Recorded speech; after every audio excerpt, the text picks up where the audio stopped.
Good morning.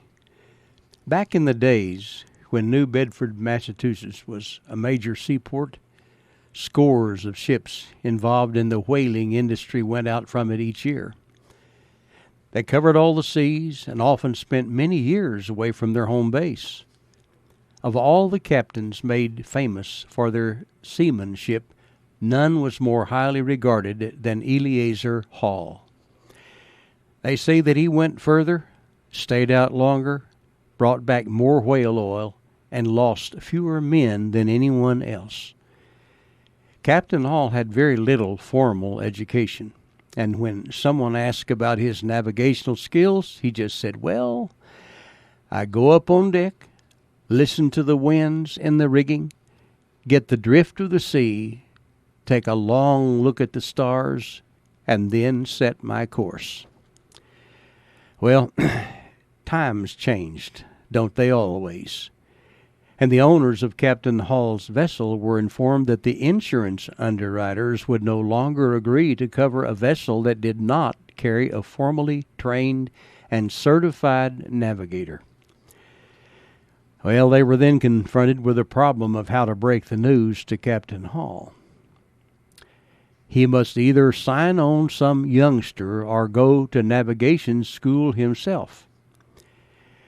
The directors of the company drew straws, and finally one was assigned the dreadful task of breaking the news to the salty old sea captain.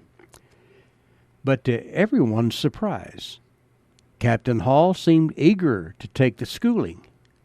He said he'd always been curious about this new business of scientific navigation and thought it would probably be interesting to study about it. So, with the company footing the bill, Captain Hall went to the navigation school and actually graduated near the top of his class. And then he shipped out for 2 years on the high seas. The day he returned to port after that first voyage, half the marine population were at the docks to greet him. And of course, every one of them wanted to know how he enjoyed the experience of navigation by scientific means. And the old captain's answer was a doozy. He said, "Wonderful, just wonderful. I don't know how I've gotten on without this all these years.